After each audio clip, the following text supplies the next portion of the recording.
दोस्तों, आप लोग डिसरिस्पेक्ट से कैसे डील करते हैं? आज हम इसी बारे में बात करने वाले हैं। अक्सर हमने देखा है जब भी कोई मर्द खासकर डिसरिस्पेक्ट को झेलता है तो ज़्यादातर हमने देखा है कि वो बहुत जल्दी रिएक्ट करता है, मतलब कि वो एक्सप्लोड हो जाता है। चाहे सामने वाली पार्टी आपसे ज़्यादा खतरनाक हो, आपसे ज़्यादा ताकतवर हो, लेकिन कुछ पल के लिए दिमाग एकदम शून्य स्टेज पे आ जाता है और आप वो सब कर देते हो जो कि आपको नहीं करना चाहिए था। ये सब एक मैटर ऑफ टाइम ही है, एक फ्रैक्शन ऑफ टाइम में ये सब कुछ होता है और हम खुद नहीं समझ पाते हैं कि आखिर इतनी वर्स्ट सिचुएशन आई कैसे है। इसीलिए हमने देखा है बहुत सारे ऐसे लोग हैं जो कि रोड रेजेस में, जो रोडों में झगड़े होते हैं, इसमें फंस के रह जाते हैं और इसका खामियाजा ये भुगतना पड़ता है उनकी और उनकी पूरी फैमिली को जब वो जेल चले जाते हैं। दोस्तों, तो इस तरह की जो सिचुएशंस होती हैं इनको कैसे हैंडल किया जाए? डिसरिस्पेक्ट अगर आपकी कोई करेगा तो आप क्या करेंगे? चलिए हम इसी के बारे में बात करते हैं। तो दोस्तों, सबसे अच्छा तरीका है डिसरिस्पेक्ट को हैंडल करने का कि काम रहिए, यानी कि शांत रहिए और ज़्यादा रिएक्ट मत करिए। दोस्तों, बहुत सारी सिचुएशंस हमारे हाथ में ही होती हैं। अगर हम सिर्फ शांत रह के उसको सुन ले कुछ देर तक और इसके बाद हम उस सिचुएशन को हैंडल आराम से कर सकते हैं। जल्दी रिएक्ट करने से दोस्तों क्या होता है, सिचुएशन और भी खराब हो सकती है। जैसे कि रोड रेजेस में हमने अक्सर देखा होगा कि जब लड़ाई होती है तो एक सामने वाले ने एक मारा, उसने दो मारा, उसने और मारा और इसके बाद सिचुएशन और खराब हो चुकी है। इसलिए दोस्तों, मैं सिर्फ एक एग्जाम्पल दे रहा हूँ। कभी भी डिसरिस्पेक्ट जब होती है तो आप पहले सामने वाले को सुन लो, शांत रहो। लेकिन शांत रहने का मतलब ये भी है दोस्तों कि अपने नजरें नीची मत होने दो, यानी कि उसकी आंखों में आंखें डालकर आप उसको सुन लो।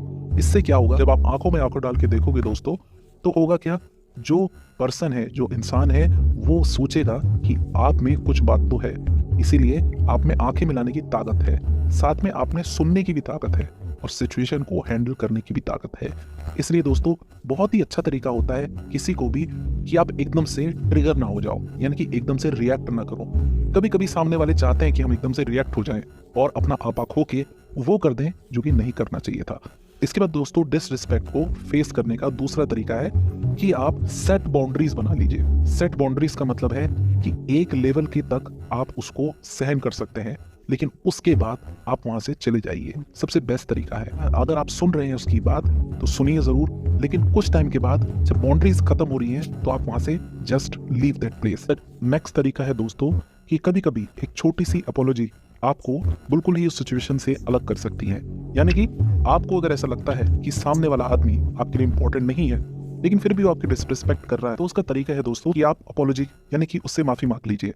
लेकिन साथ साथ ये भी याद रखिए कि अब आपने उससे कोई वास्ता नहीं रखना, क्योंकि आपने जो उससे माफी मांगी है वो सिर्फ उस सिचुएशन को बस थोड़ा सा हैंडल करने के लिए करा है, और वो इसलिए क्योंकि आप एक दिमागदार इंसान हैं और आप नहीं चाहते हैं कि सिचुएशन और वर्स्ट हो। लेकिन साथ साथ आप उससे रिश्ता भी तोड़ दीजिए। ऐसे लोग जो कि आपकी रिस्पेक्ट ना करें, उनसे रिश्ता रखने का कोई फायदा, क्योंकि वो आपकी हमेशा ही इसी तरह से आपको ट्रीट करेंगे। तो नेक्स्ट तरीका है दोस्तों डिसरिस्पेक्ट को ट्रीट करने का, वो है कंसिडर द सोर्स। यानी कि हमेशा याद रखिए कि जो उसका सोर्स क्या है, जो कि डिसरिस्पेक्ट आपकी हुई है वो किस वजह से हुई है, उसको हमेशा एनालाइज करिए। कभी कभी ऐसा भी हो सकता है कि गलती आप ही की हो, लेकिन आपका सेल्फ ईगो आपको ये मानने से इनकार कर रहा है। तो सिचुएशन को एनालाइज जरूर करें और उसके बाद एक्ट करें। नेक्स्ट है दोस्तों एक्सेप्टेंस, यानी कि डिसरिस्पेक्ट को आप लोग इस तरह से भी हैंडल कर सकते हैं। देखो दोस्तों, डिसरिस्पेक्ट कभी ना कभी फेस करी ही होगी, चाहे बचपन में, चाहे जवानी में या फिर बुढ़ापे में। कई बार ऐसे सिचुएशंस आ जाती हैं कि डिसरिस्पेक्ट हम लोगों को फेस करनी पड़ती है। आप हमेशा याद रखिए दोस्तों कि आप उस चीज को एक्सेप्ट कर लीजिए। कभी ये मत सोचिए कि डिसरिस्पेक्ट आपकी लाइफ में कभी नहीं आएगी। इसीलिए जब आपकी कोई डिसरिस्पेक्ट करता है तो ओवर रिएक्ट मत करिए, क्योंकि कभी कभी ऐसा भी होता है हमारी गलती है लेकिन हम ये मानने को तैयार ही नहीं है। इसीलिए दोस्तों एक्सेप्टेंस रखिए कि ऐसे फेसेस लाइफ में आने ही आने हैं। खासकर मर्दों के डिसरिस्पेक्ट का सामना करना पड़ता है और इसको बहुत ही स्मार्टली हमें हैंडल करना चाहिए। दोस्तों, अगला तरीका है डिसरिस्पेक्ट को हैंडल करने का, वो है यूज योर ह्यूमर। यानी कि मजाकिया तौर पे भी आप लोग इस तरह से डिसरिस्पेक्ट को हैंडल कर सकते हैं। कभी कभी सामने वाला हमारे लिए इंपॉर्टेंट होता ही नहीं है और जबरदस्ती हम उसको ज्यादा ही रिस्पेक्ट देके या फिर हम उसको ज्यादा ही उसकी बातों को सीरियसली लेके अपनी सिचुएशन को खराब कर लेते हैं। इसलिए जस्ट एक ह्यूमर यूज करें, मजाक यूज करें और उस जगह से चले जाएं। ये भी छोटी सी चीज आपकी बहुत सारी प्रॉब्लम्स को हैंडल कर सकती है। कभी कभी दोस्तों ऐसा भी होता है, जो लोग हमारी डिसरिस्पेक्ट कर रहे हैं हमारे कुछ करीबी लोग हैं। ऐसी सिचुएशन में क्या करें? तो ऐसी सिचुएशन में दोस्तों डीप लिसनिंग करें, यानी कि उनको अच्छी तरह से सुने, क्योंकि कभी कभी सिर्फ सुनने भर से ही उन लोगों का गुस्सा शांत हो जाता है और हम इस तरह से भी सिचुएशन को हैंडल कर सकते हैं। इससे ये भी पता लगेगा कि उस प्रॉब्लम का रूट कॉज आखिर था क्या। कभी कभी सिचुएशन आपके हाथ में ही होती है, लेकिन आप सिचुएशन को समझ नहीं पाते हैं। इसलिए दोस्तों एक्टिव लिसनिंग बहुत जरूरी है।